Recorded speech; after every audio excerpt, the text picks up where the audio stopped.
Vídeo número 2. Em nome do Pai, do Filho e do Espírito Santo. Amém. Comentamos no vídeo anterior, então, um pouquinho sobre profecia.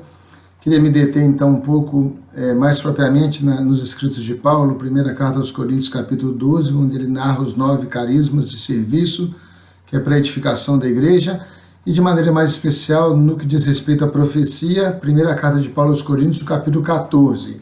Já fizemos comentários sobre isso, mas a gente deve aspirar todos os dons espirituais, sobretudo da profecia, porque a profecia se edifica a comunidade, ao passo que o dom de língua se edifica a si mesmo.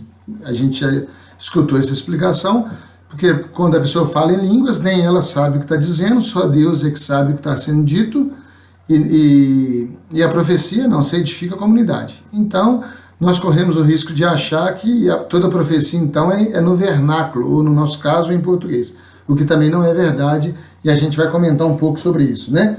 Comentamos, então, que é para edificar, exortar e consolar, e no versículo 5 do capítulo 14 da primeira carta aos Coríntios, desejo que todos faleis em línguas, mas desejo muito mais que profetizeis. Exatamente porque o desejo de Paulo era que a comunidade fosse edificada. Uma coisa muito interessante que a gente precisa compreender, embora não seja dito, se Paulo escreve aos Coríntios explicando como que deve fazer o uso dos carismas, é porque faziam uso dos carismas e precisavam de uma correção, porque não faziam bem o uso. Então esse negócio de dizer que carisma é invenção de renovação carismática, isso é conversa fiada, porque isso não é verdade, não. Então isso é bíblico, e Paulo, quando escreve corrigindo, é porque é uma graça que já acontecia, e evidentemente não é anormal a gente pensar isso, porque desde sempre Deus desejou que a comunidade fosse edificada, e para que isso acontecesse, o caminho, essa ferramenta, são os carismas de serviço, como nós já falamos um pouco.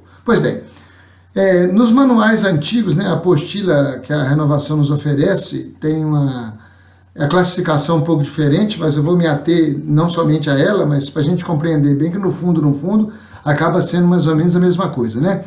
E na nossa apostila fala que existe a profecia, a não profecia, a falsa profecia. E nos manuais antigos da renovação fala, existe 3 tipos de profecia, como o caso da apostila, né? A humana, a divina e a diabólica. São as 3 profecias que tem. E a gente vai se ater, então, ou se deter em cada uma delas, né? Primeiro, a profecia verdadeira, que é o que mais nos interessa, claro, né? Nós sabemos que os profetas, ou aquele que é tido como profeta, biblicamente falando, é aquele que fala em nome de. Então, o profeta é o que fala em nome de Deus.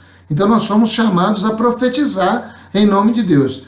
Não é para falar palavras positivas para as pessoas, não é para puxar a orelha das pessoas, não é para dar conselho para as pessoas, na hora da profecia é para falar aquilo que Deus quer que seja dito, que nem você sabe o que é.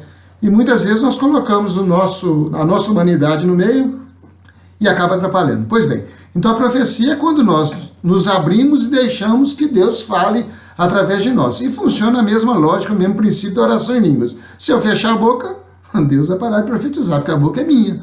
Então eu sou esse que participa, como esse cano, e preciso estar aberto para que Deus possa falar através de mim. A gente costuma brincar quando fala da formação sobre oração em línguas, né? A pessoa está rezando em línguas e se eu tossir, o que acontece? Não acontece nada. Quer dizer que a oração em língua não era de Deus? Não quer dizer nada não. O que quer dizer? Quer dizer que ele está gripado. Nada mais do que isso. Então não tem nada a ver isso, né? Nós precisamos colaborar. Então, para que eu possa profetizar, eu preciso me abrir. Eu preciso criar um clima dentro de mim, preciso estar em Deus, preciso procurar Deus, e quanto mais costume eu tenho isso, tanto mais facilidade Deus vai tendo para usar de mim, e por isso que a gente precisa se abrir. Por isso que os nossos grupos de oração tem que ser grupo de oração carismático mesmo, aberto aos carismas, para que Deus possa se manifestar. Se alguém que profetizou, já foi dito isso, alguém que profetizou, não é meu amigo, não torce pro meu time, eu não vou com a cara dele, a gente tem problema de relacionamento, então eu me fecho e deixo de escutar Deus, porque aquele profetizou, não gosto muito dele. Ou muitas vezes, né? A gente está mais novo na caminhada, deixa aquele outro lá que está mais acostumado. Não é assim não. A gente precisa se abrir para que Deus possa usar através de nós. Participei uma vez de uma missa dentro do encontro, e na hora que o padre levou o Santíssimo, então, esse é meu corpo, na hora da consagração, acabou a consagração, ele levantou o corpo e o cálice, né, com sangue, a hóstia consagrada e o vinho consagrados, e levanta alguém lá, né, um pretenso profeta, e fala assim: esse não é Jesus, esse aí não é Deus não, isso é enganação, isso é uma falsa profecia. Então é alguém que não fala em nome de Deus, né? E como o resultado da profecia é uma confirmação da comunidade, sobretudo uma paz que traz ao coração, aquilo ali tirou a paz de todo mundo, é resultado que é uma falsa profecia, ou uma profecia diabólica, se você preferir. E a apostila nossa fala que não profecia é quando a pessoa se abre assim, de maneira muito piedosa, vai falar dos sentimentos piedosos, dando conselho, não sei o quê, e aí é tido como uma não profecia. Nos manuais antigos diz que não profecia, ou profecia humana, e aí eu vou terminar, porque nosso tempo já está acabando, esse segundo momento aqui. Me recordo de um encontro que eu fiz em 1989 com o padre, me fugiu o nome, na casa de retiro nossa aqui, logo eu lembro. Ele é um padre meio doido da renovação, antigo, ele virava e falava assim: nós vamos treinar a profecia agora. E aí criou aquele clima, todo mundo rezando, Padre Schuster, lembrei, Padre Schuster, todo mundo rezando e tal, agora todo mundo vai profetizar. Aí um virava e falava assim: eu sou o caminho, a verdade e a vida. Isso aí não é profecia não. Aí eu disse: eu sou o bom pastor. Cala a boca que isso aí não é profecia não. E alguém quando profetizava falava: opa, essa aí é. Só que naquele tempo tem uma coisa que nós não temos mais hoje, né? Naquele tempo podia falar. As pessoas falavam e não tinha esse negócio: eu vou ficar dodói, agora eu vou precisar de cura interior, não sei o que, não tinha nada disso, que o pau quebrava de fato, né? Então me recordei isso agora porque nos manuais antigos, quando se citava alguma passagem bíblica, dizia que era uma profecia humana, ou seja, não era uma profecia, né?